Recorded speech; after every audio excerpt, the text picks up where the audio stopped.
तो सबसे पहले हम इंडिया के पॉपुलेशन के बारे में पढ़ेंगे। सबसे पहले हम पॉपुलेशन टर्म के बारे में पढ़ेंगे। पॉपुलेशन का मतलब होता है number of people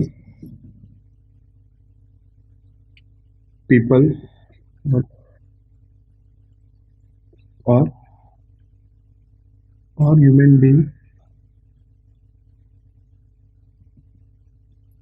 in particular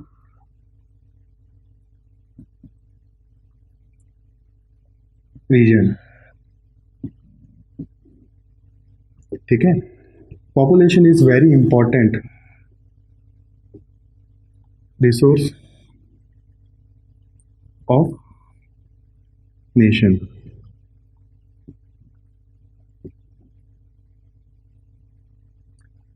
resource मतलब क्या होता है? The things which is used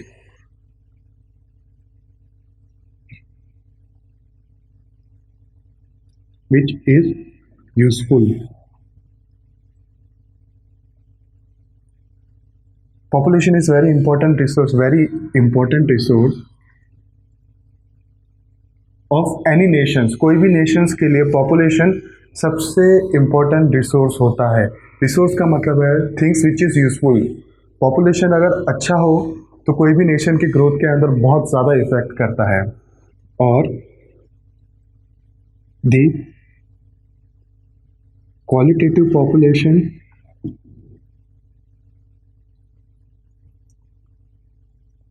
leads to economic and social progress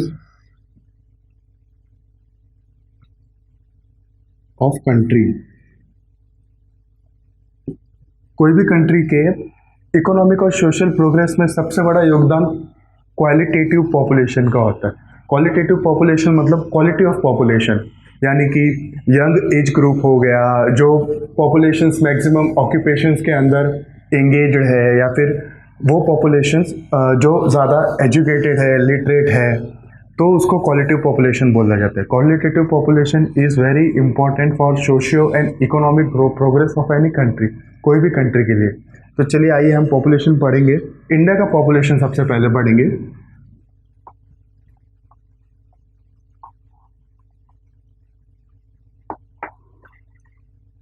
India का पॉपुलेशन इन 2011 के सेंसस के अंदर, सेंसस यानी हिंदी में कहा जाए तो जनगणना, यानी कि जब पॉपुलेशंस को काउंट करते हैं पूरे इंडिया के अंदर according to sex, according to age, according to occupation etcetera, तो उसको सेंसस कहा जाता है। इंडिया के अंदर उसको सेंसस कहा जाता है। इंडिया के लिए गवर्नमेंट ने एक बॉडी सेटअप की है, census of India. Census of India वो ये कंडक्ट करता है।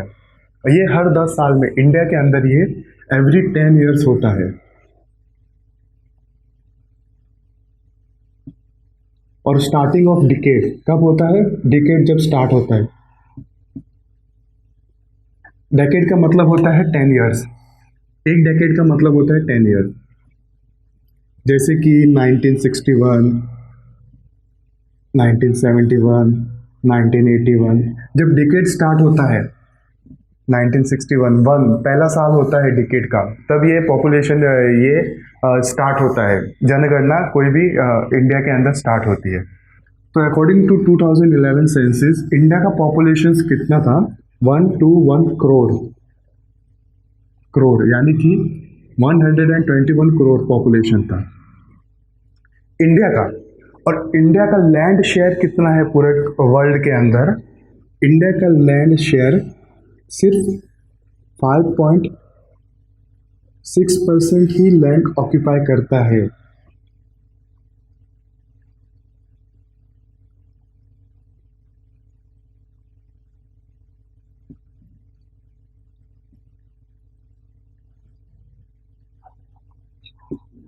पूरे वर्ल्ड के अंदर। फॉर एग्जांपल हम अगर ये देखिए, ये सर्कल पूरा एक वर्ल्ड है।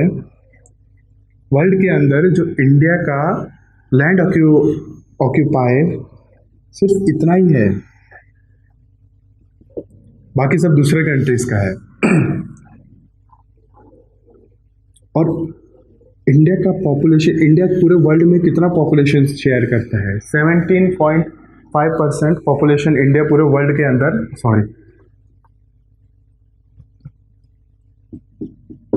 इंडिया का लैंड ऑक्यूपाई 2.41% ही है। और पूरे वर्ल्ड के अंदर जो इंडिया पॉपुलेशन का सपोर्ट देता है, इंडिया जो अपना पॉपुलेशन का योगदान देता है, वो 17.5% ऑफ पॉपुलेशन सिर्फ पूरे वर्ल्ड का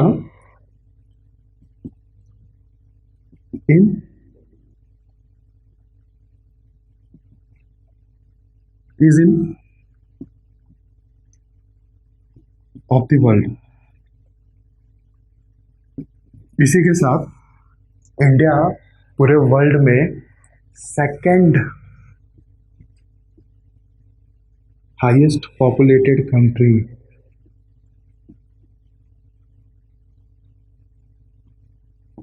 और पॉपुलस कंट्री इन वर्ल्ड। पूरे पूरे वर्ल्ड के अंदर इंडिया का रैंक सेकंड आता है। फर्स्ट रैंक चाइना का आता है, जिसका पॉपुलेशन अप्रॉक्सीमेटली 200 करोड़ के बराबर है। ओके, 17.55% मतलब एक ग्लोब का अप्रॉक्सीमेटली इतना परसेंट हो गया। तो आपको ये सर्कल का मतलब समझ में आ रहा है, डिफरेंस समझ में आ रही है दो सर्कल्स के अंदर। 2.4%, 17.4%, यानी कि इंडिया के पास पूरे सर्कल, पूरे ग्लोब के अंदर सिर्फ 2.4% ही लैंड है। और जो पॉपुलेशन का जो इंडिया पूरे वर्ल्ड में ऑक्यूपाई करता है, सपोर्ट देता है, पूरे वर्ल्ड का पॉपुलेशन के मुकाबले इंडिया का पॉपुलेशन 17.5% है पूरे वर्ल्ड के अंदर। यानी कि आपको डिफरेंस समझ में आ रहा है, इंडिया के अंदर लैंड कम है और पॉपुलेशन बहुत ज़्यादा है। इसके लिए इंडिया को डेंसली पॉपुलेटेड कंट्री भी कहा जाता है। इंडिया का पॉपुलेशन पूरे वर्ल्ड के अंदर सेकंड पे है आफ्टर चाइना। अब हम डिस्ट्रीब्यूशन ऑफ पॉपुलेशन पढ़ेंगे इंडिया के अंदर, कि इंडिया के अंदर पॉपुलेशन कहाँ कहाँ डिस्ट्रीब्यूट हो।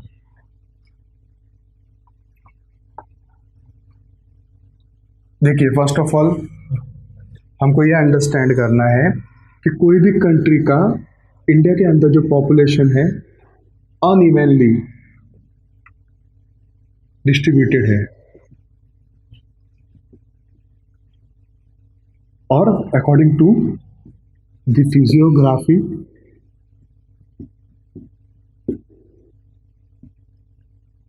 And climate. क्लाइमेट और फिजियोग्राफी से ये पूरा डिस्ट्रीब्यूटेड है। क्लाइमेट और फिजियोग्राफी का क्या इफेक्ट है पॉपुलेशन के अंदर, हम लोग ये पढ़ेंगे। For example, water, land, forest, availability of resources,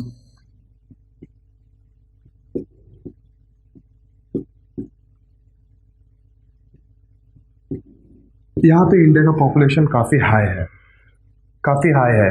और पॉपुलेशन का इफेक्ट किसके ऊपर डिपेंड करता है? ऑक्यूपेशन,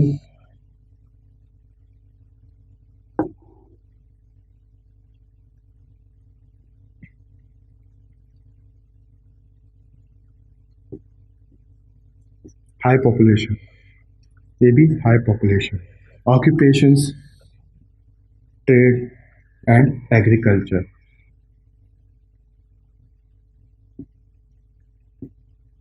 यानी कि जहाँ पे बहुत ज़्यादा ऑक्यूपेशंस अवेलेबल है, जहाँ पे ज़्यादा ट्रेड अवेलेबल है, जहाँ पे ज़्यादा एग्रीकल्चर्स वगैरह, खेतीबाड़ी वगैरह होती है, वहाँ पे पॉपुलेशन काफ़ी ज़्यादा है। जैसे कि फॉर एग्जांपल के तौर पे इंडिया के कुछ सिटीज, स्टेट्स देखे जाए तो UP, Bihar, Orissa, west Bengal,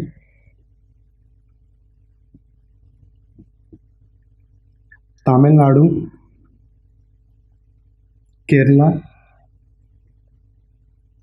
Karnataka etcetera, ये सब स्टेट्स हैं जिसके अंदर ज़्यादा पॉपुलेशन है पूरे कंट्री के मुकाबले। अब हम सिटीज़ पढ़ेंगे, जैसे कि मुंबई मुंबई का पॉपुलेशन अप्रोक्सीमेटली 19 करोड़ है।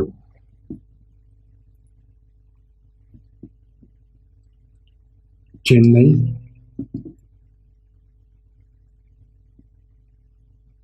बेंगलुरु, कोलकाता एंड दिल्ली, ये सब हाईएस्ट पॉपुलेटेड सिटीज है इंडिया के अंदर।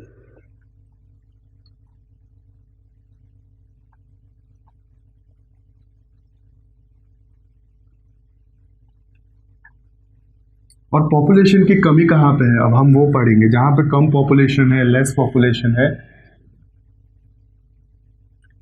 वो है हिली रीजन,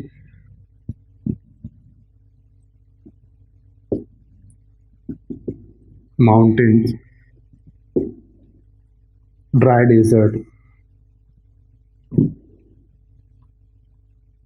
डेजर्ट और फॉरेस्ट, डेंसली फॉरेस्ट।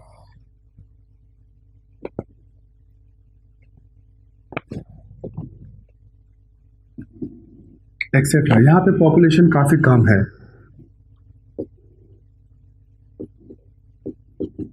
इसका रीजन क्या है? क्या आपको पता है इसका रीजन क्या है? हिली रीजन्स पर पॉपुलेशन कम होने का रीजन है एक्सेसिबिलिटी, रिसोर्सेस और ऑक्यूपेशन और कनेक्टिविटी।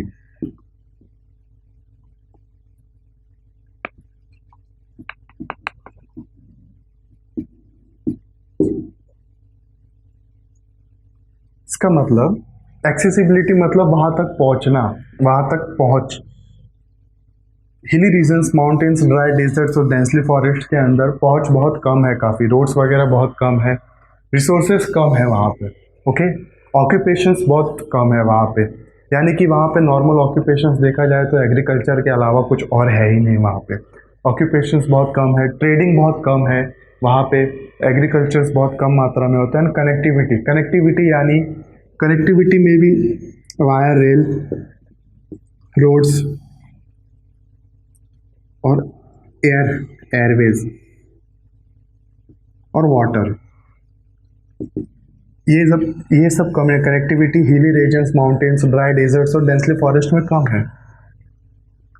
तो एग्जांपल के तौर में हम अगर कुछ ये स्टेट्स देखेंगे तो जैसे कि जम्मू एंड कश्मीर, राजस्थान के डेजर्ट एरिया में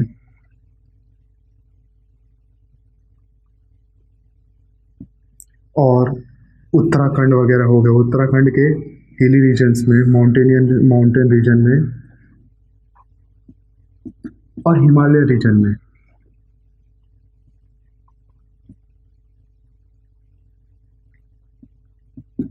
हिमालय रीजन्स के अंदर, ये सब रीजन्स के अंदर पॉपुलेशन काफ़ी कम है।